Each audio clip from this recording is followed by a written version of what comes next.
ከዚህ በኋላ የምነግርህ ነገር በሙሉ ይጠቅምሃል። በፍጥነት አንተን ይቀይራል። አንተን መለወጥ አይደል ዓላማችን? የሚጎትትህን ነገር እወቅ። አንዳንዴ አቅሙ ይኖርሃል፣ ልምዱ ይኖርሃል፣ ዝግጁነቱ። እኔ እኮ ለምንም ነገር አላንስም ልትል ትችላለህ። ግን የጎተተ ያስቀረህ የሆነ እንከን ይኖራል፣ የሆነ ጉድለት ይኖራል። ያ ጉድለት መዝምዞ ብዙ ነገር ያሳጣሃል። አንዱ ሰውዬ በእጁ ራሱን ሲነካው ወይኔ ራሴን ያመኛል ይላል። ወደ አንገቱ ዝቅ ሲያደርገው ደግሞ በጣም ነው አንገቴን እያመመኛለሁ ይላል። ዝቅ ሲያደርገው ልቡ ጋር ልቤ በጣም እያመመኝ ይላል። ለካ ምኑንም አይደለም የታመመው፣ እጁ ናት የታመመችው። አየህ አይደል? አንተም የሆነች ትንሽዬ ጉድለት ብዙ ነገርህን እያጠፋችብህ ይሆናል። አንዳንዴ የምትውላቸው ሰዎች ሊሆኑ ይችላሉ ህይወትን ያበላሹ። መበጠስ ያለበት ጓደኝነት ካለ መበጠስ አለበት። ያንተ ጠላት ስልክ ሊሆን ይችላል። ቲክቶክ ላይ፣ ዩቲዩብ ላይ፣ ሶሻል ሚዲያ ላይ፣ ቻት ላይ፣ ቴሌግራም ላይ፣ ሜሴንጀር ላይ ተጠደ መዋል ሊሆን ይችላል። ካለህበት ከምትደርስበት ያስቀረ የጎተተ እንዳትለወጥ ያደረገ እንደነዚህ አይነት ምክንያቶች ይሆናሉ።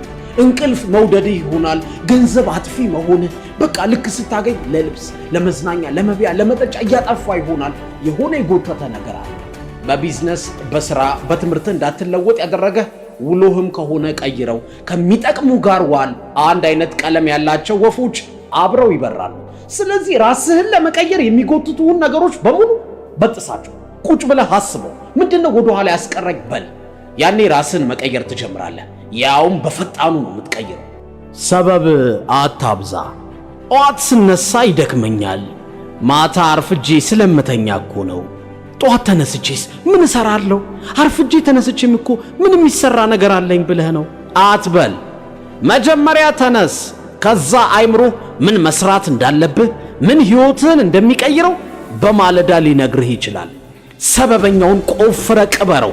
እሱ ነው ጠላትህ። በጠዋት የማትነሳ ከሆነ ተመሳሳይ ነገር እያደረግ የተለየ ውጤት እንደሚጠብቅ ሰው ነህ እንዴ። ለሽሮ ብለህ እያዘጋጀህ ፓስታ ከጠበቅ ሞኝ ነህ ማለት ነው። በጠዋት መነሳት መጀመር አለብህ። አዲስ ልማድ ነው። በህይወትህ ምርጥ ተዋናይ ሁን።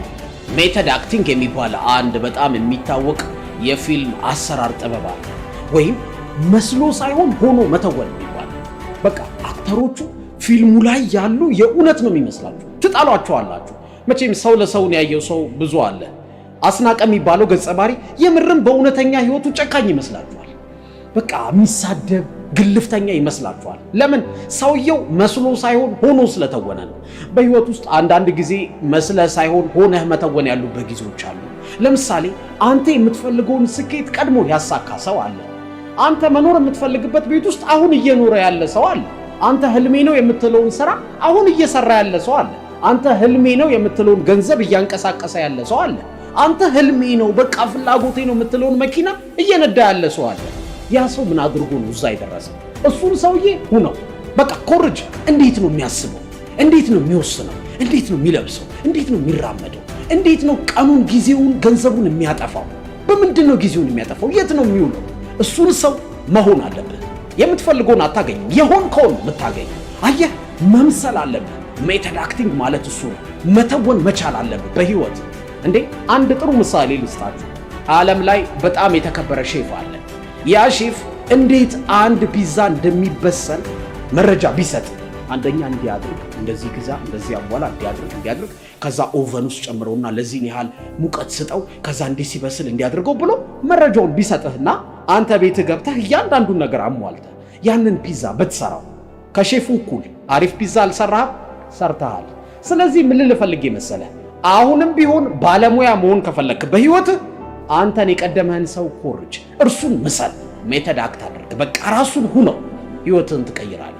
ይሄንን ነገር ስትሰማ ግን እኮ ጌታ አግኝቼ ልኮርጀው፣ ያንን ሰው የት ማግኘት እችላለሁ? እኔ በጣም የማደንቀው ሰው አለ። ልክ ነህ። ከኔ በፊት ያሳካ ሰው አለ። አብሬው ልውል አልችልም። እንዴት ላገኘው ካልከኝ ፊልም እይ፣ መጽሐፍ አንብብ። በቃ ዩቲዩብ ላይ ስለ አንድ በጣም ስለምታደንቀው ሰው የተሰራ ዶክመንተሪ እይ።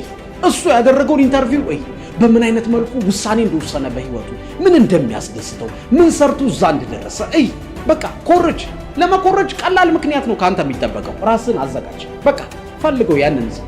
ስልክ አለ አይደለ? ስልክ ላይ ፈልገው ያንን ሰው። ሰርች አድርገውና ማየት ያለበት ቪዲዮ ካለ እይ። ኢንተርቪው አድምጥ። በቃ እሱ ጋር ዋልክ ማለት ነው። የሱን ነገር ትኮርጃለህ ማለት ነው። በጣም ቀላል ነው ካሰብክበት ወዳጅ። አንድ አትሌት ምን ይላል መሰላችሁ? ተፎካካሪ በጧት ተነስቶ ልምምድ እያደረገ ስፖርት እየሰራ እንደሆነ ካሰብኩኝ እኔም ባንኜ ነሳና ወጥሬ እሰራለሁ ይለናል።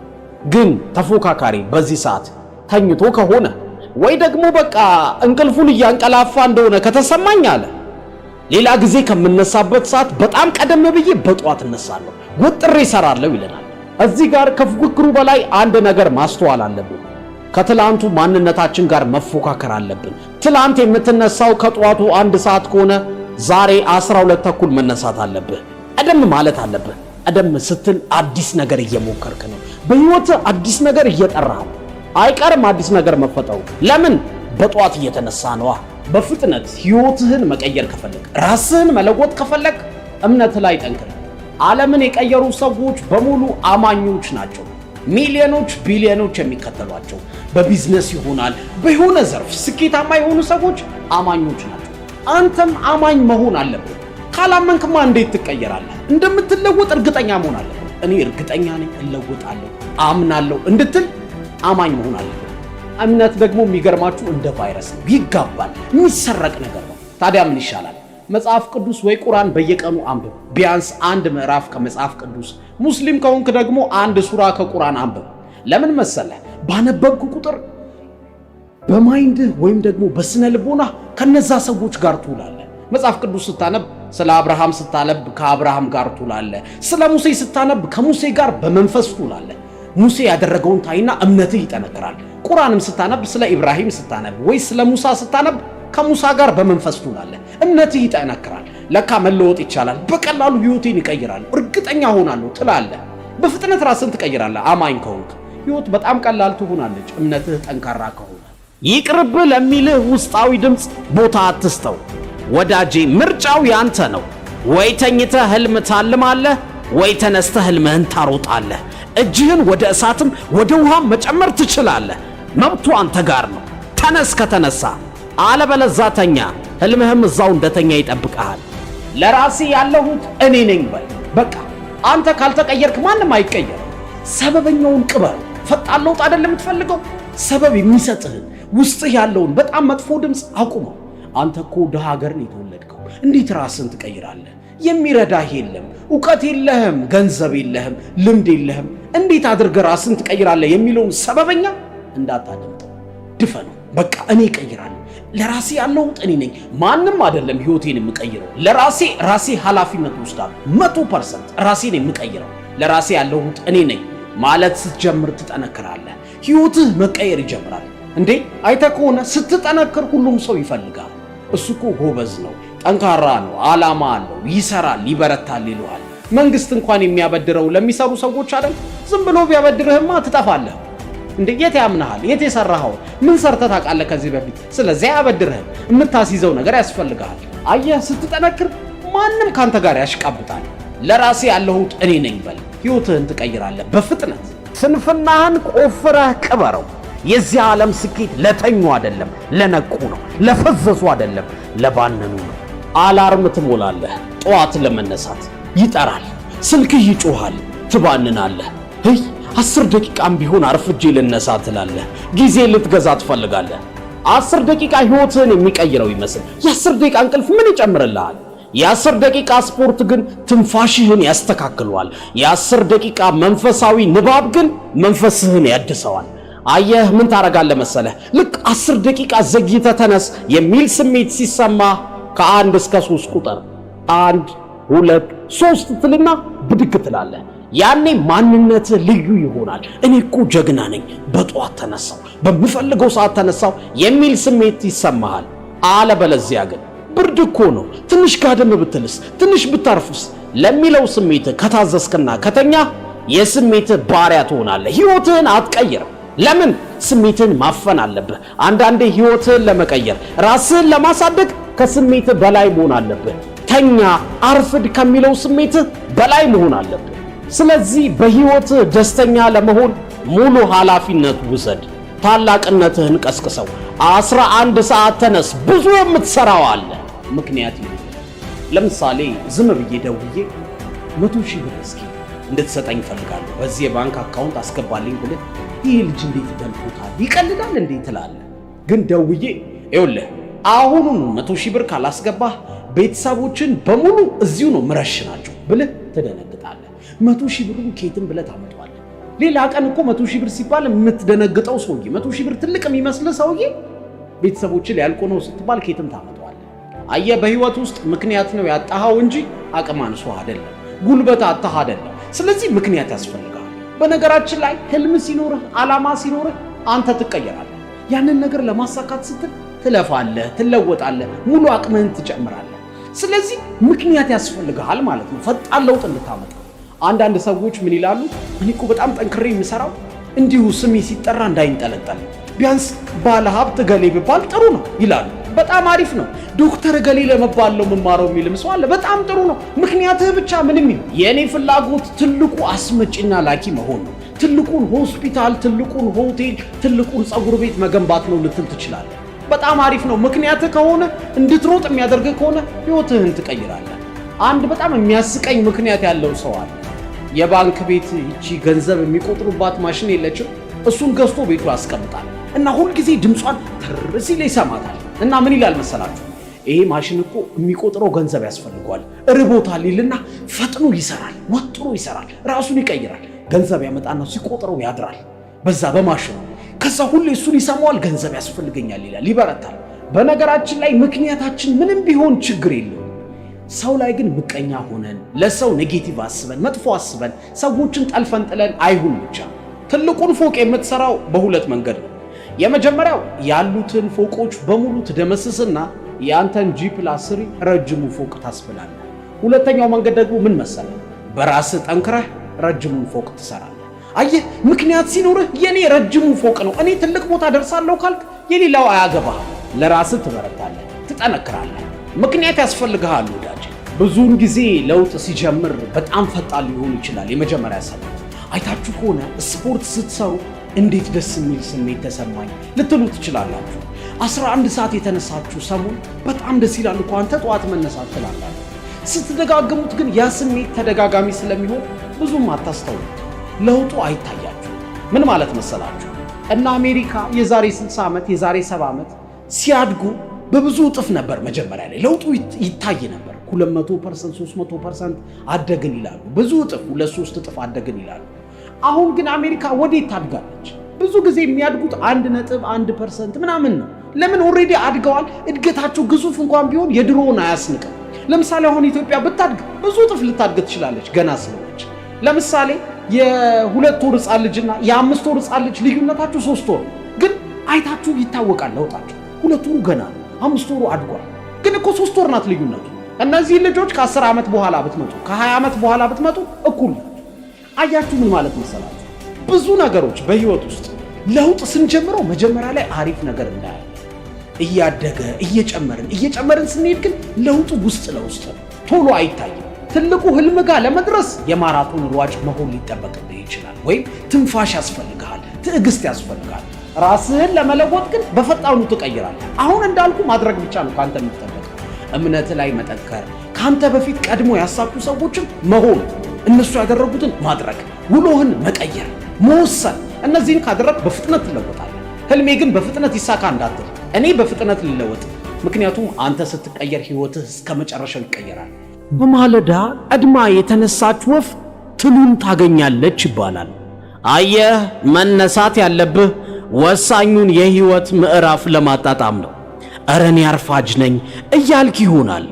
እርግጠኛ ነኝ ዘመድ ልትሸኝ ወይ ፈተና ሲኖርብህ ወይ ወሳኝ ጉዳይ ሲገጥምህ በጠዋት ተነስተህ ታውቃለህ። ራስህን ለመለወጥ የሚያስገድድህ ቀን እስኪመጣ ለምን ትጠብቃለህ? አሁን ነቃ ብለህ ራስህን ጠይቀው።